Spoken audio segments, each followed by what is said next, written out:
Hello, good afternoon, guys.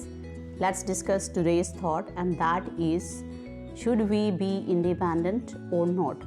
कि क्या हमें आत्मनिर्भर होना चाहिए कि नहीं होना चाहिए। तो उसका जवाब है सबसे पहले एक स्टोरी, और इस स्टोरी में दो लड़के हैं, एक है 12 इयर्स का और एक है 13 इयर्स का। तो जो 13 इयर्स वाला लड़का है उसका नाम है Nikola and 12 years old boy is Jacopo. तो निकोला और जेकोपा दो भाई हैं। वो दोनों जो हैं बहुत हार्ड वर्कर्स हैं, मेहनती हैं, हर तरह का काम कर लेते हैं। तो इस कहानी के जो राइटर हैं A.J. क्रोनिन, वो अपने एक दोस्त के साथ, एक कंपेनियन के साथ जाते हैं कहीं पे सैर करने के लिए। तो जिस सिटी में उन्होंने जाना होता है वहाँ पे पहुँच के उन्हें ये दोनों लड़के मिलते हैं फ्रूट्स बेचते हुए, क्योंकि उनको बड़ी भूख लगती है। तो वो दोनों खाने के लिए देखते हैं कि क्या है। तो जब वो फ्रूट में वो क्या बेच रहे हैं, स्ट्रॉबेरीज़। तो स्ट्रॉबेरीज सेल कर रहे हैं। तो दोनों बड़े ही गरीब से मैले कुचले से कपड़ों में लगते हैं। और जो राइटर है A.J. क्रोनिन हैं, वो कहते हैं कि नहीं रहने दो, इनसे नहीं लेना फ्रूट। तो उनके साथी कहते हैं कि नहीं ले लो, ये लड़के हमें इस शहर में जो फेमस प्लेसेस हैं वहाँ पे भी चलो हमें गाइड कर देंगे, दिखा देंगे। तो फिर वो लेने के लिए उनसे फ्रूट जो है वो तैयार हो जाते हैं। तो धीरे धीरे जब वो उनको फेमस प्लेस दिखाते हैं दोनों लड़के, तो जो राइटर को उनकी लाइफ में इंटरेस्ट पैदा हो जाता है कि ये दोनों लड़के क्या क्या करते हैं, बहुत मेहनती हैं। एक तो वो न्यूज़पेपर सेल करते हैं, न्यूज़पेपर बेचते हैं, और फिर लोगों के शूज़ को भी चमकाना शुरू करते हैं, शूज़ पॉलिश करते हैं। और जो भी काम मिले, 2-2, 3-3, 4-4 काम, जो भी उनके काम हाथ में आता है, वो काम को नहीं देखते कि वो छोटा है या बड़ा है, वो काम करते हैं। और उनका सिर्फ़ एक ही मकसद है, सिर्फ़ एक ही लक्ष्य होता है कि उन्होंने पैसा कमाना है। तो वो पैसा कमाने के लिए कोई भी मेहनत वाला काम हो वो करते हैं और पैसा कमाते हैं। तो राइटर को उनकी लाइफ में बड़ा इंटरेस्ट पैदा हो जाता है। और फिर एक दिन वो लड़के बोलते हैं कि उन्होंने एक और सिटी में जाना है, तो क्या वो उनको लिफ्ट दे देंगे। तो वो राइटर जो है वो उनको लिफ्ट देने के लिए तैयार हो जाता है, क्योंकि राइटर को अब उनकी लाइफ में इंटरेस्ट पैदा हो गया है कि ये देखते हैं कि ये क्या करते हैं। तो जब वो दोनों लड़के उस मेन सिटी से थोड़ा सा पहले पडुआ नाम के प्लेस पे ही उतर जाते हैं कार में से, और वहाँ से वो एक रेड रूफ वाले विला में जो हैं चले जाते हैं, क्योंकि ये एक पर्टिकुलर बिल्डिंग है विद रेड कलर। तो जब वो दोनों उसके अंदर चले जाते हैं तो राइटर को बड़ा इंटरेस्ट होता है कि ये कहाँ गए हैं, क्यों गए हैं। तो राइटर उनके पीछे पीछे चला जाता है। तो वो जब उस विला में एंटर करते हैं तो उन्हें एक नर्स मिलती है। तो वो नर्स उन्हें सारा कुछ बताती है कि इन लड़कों के जो पिता थे, इनकी माँ तो पहले ही नहीं थी, और जो अकेले पिता थे वो एक बहुत ही फेमस सिंगर थे, और उनकी एक वार में डेथ हो गई। उसके बाद इनकी तबाही शुरू हो गई और इनका घर बार भी पूरी तरह से तबाह हो गया। और घर बार बर्बाद होने के बाद इन लड़कों ने हार नहीं मानी, और इनकी एक बहन है लूसिया जो है वो 20 इयर्स की है, वो इनसे बड़ी है, और उसको ट्यूबरकुलोसिस यानी कि टीबी हुआ है स्पाइन का। एक टीबी फेफड़ों का होता है और ये टीबी है स्पाइन का। स्पाइन जो हमारी बैक में रीढ़ की हड्डी होती है, वो स्पाइन उसको बोलते हैं। तो हमारी छोटी नेक में से अंदर रीढ़ की हड्डी के नीचे से जो रिलेटेड है उसके साथ होती है। तो ट्यूबरकुलोसिस का उसको स्पाइन का ट्यूबरकुलोसिस हुआ है, उसको बीमारी हुई है ट्यूबरकुलोसिस की, टीबी की। तो ये बड़ी भयानक बीमारी है और उसका ट्रीटमेंट उस हॉस्पिटल में चल रहा है। और वो नर्स उनको बताती है कि ये दोनों लड़के हर बार टाइम पे आके उनका जो बिल बनता है हॉस्पिटल का वो टाइम पे आके पे कर देते।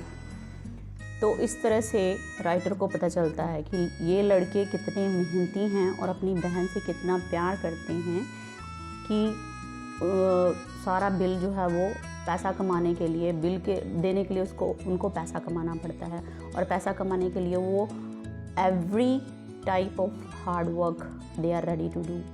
तो वो दोनों बहुत मेहनती लड़के होते हैं और अपनी बहन को ठीक करने के लिए इतना सारा मेहनत करते हैं।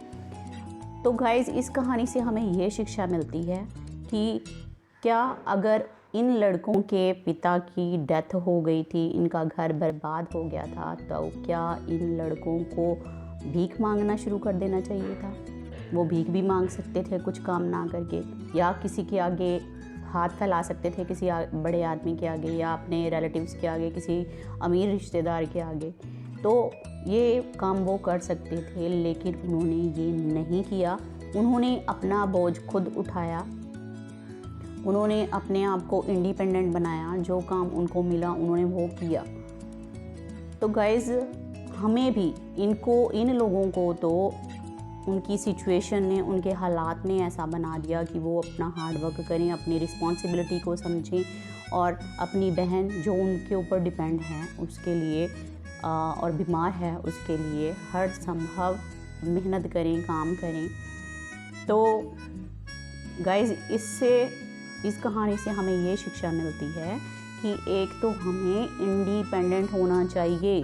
हालात जैसे मर्जी अपने सामने आ जाएं, हमें किसी के आगे हाथ नहीं फैलाना है, हमें किसी से भीख नहीं मांगनी है, क्योंकि भगवान ने हमें बहुत कुछ दिया है। हाथ दिए हैं, पैर दिए हैं, दिमाग दिया है सोचने के लिए, आंखें दी हैं देखने के लिए, मुंह दिया है बोलने के लिए। तो ये इनका हमने गलत इस्तेमाल नहीं करना है, इसको हमने अच्छे के लिए यूज़ करना है। तो अपना मेहनती बने, अपना इंडिपेंडेंट बने। हालात चाहे जैसे कई बच्चों के माँ बाप, हम इधर उधर अपने आस पड़ोस में हमें अपनी डेली लाइफ में बहुत सारे ऐसे केसेस मिल जाते हैं जहाँ पे बहुत बड़ी ट्रेजेडीज़ उनके परिवारों के साथ हो जाती हैं और वहाँ पे कमाने वाले कोई नहीं होते। तो गाइस, वो लोग भी अपना गुजारा अपनी मेहनत करके करते हैं। तो मेहनत करने से, हार्ड वर्क करने से कभी मत भागिए। और ज़रूरी नहीं है कि अगर हमारे माँ बाप ज़िंदा भी हैं तो क्या उन्होंने हमारा ठेका लेकर रखा है कि वो सारी की सारी। अपनी इंडिया में ये ट्रेडिशन बहुत है कि अपने बच्चों के आगे जब बच्चे भी हो जाते हैं तब भी जो हैं वो अपने माँ बाप के ऊपर डिपेंड रहते हैं। तो गाइज़, ऐसा नहीं होना चाहिए। फॉरेन कंट्रीज़ में अगर बच्चा जो है 13 या 14 इयर्स का, इवन 12 इयर्स का भी होता है तो वो अपना कोई ना कोई इंडिपेंडेंट वर्क जो है करना शुरू कर देता है, अपना कमाना शुरू कर देता है। तो वो जल्दी से उनको आदत बन जाती है अपना काम करने की, मेहनत करने की, पैसा कमाने की, उनको इंडिपेंडेंट बनने की जो है वो फिर अपने पैरों पे खुद खड़े हो सकते हैं। तो in the same way guys, हम भी ऐसा कर सकते हैं। हम भी पढ़ाई के साथ साथ अगर हमें जब भी एक्स्ट्रा वर्क करने के लिए टाइम मिलता है तो ज़रूर करिए। अपने आप को इंडिपेंडेंट बनाइए। माँ बाप कब तक आपको पालते रहेंगे? सारी उम्र का उन्होंने ठेका नहीं ले रखा कि पहले आपको पालें, फिर आपके बच्चों को पालें, फिर उनको आगे उनके बच्चों का जो है उनको पूरा उनकी ज़िंदगी का भार संभालें, उनको पाले पोसें और उनके ऊपर पैसा खर्च करें। तो गाइज़, इंडिपेंडेंट बनोगे तो एक तो आप अपने परिवार के सपोर्टर बनोगे, दूसरा आपको किसी के आगे हाथ नहीं फैलाना पड़ेगा, इवन अपने मम्मी पापा के आगे भी हाथ नहीं फैलाना पड़ेगा। आप उनको सपोर्ट करोगे, रादर उनका सहारा बनोगे। तो जो आपके लिए इतना कर रहे हैं आपको भी उनके लिए करना चाहिए। सो हार्ड वर्क करने से कभी मत भागिए और अपना इंडिपेंडेंट बनिए। कुछ भी काम मिलता है, चाहे वो छोटा है चाहे वो बड़ा है। और मैं तो आपको ये सजेशन दूंगी कि उस टाइम में आप किसी के साथ किसी शॉप पे लग जाइए, जैसे एसी रिपेयर है या जो इंजीनियर्स के काम हैं या जिसमें भी आपका इंटरेस्ट है, whatever you want to do in your life, you have to go in that way. अपना वो लाइन चुन लीजिए और उसी को बाद में अपना जो है वो आप प्रोफेशन भी बना सकते हैं, उसी दिशा में आप अपनी आगे पढ़ाई भी कर सकते हैं।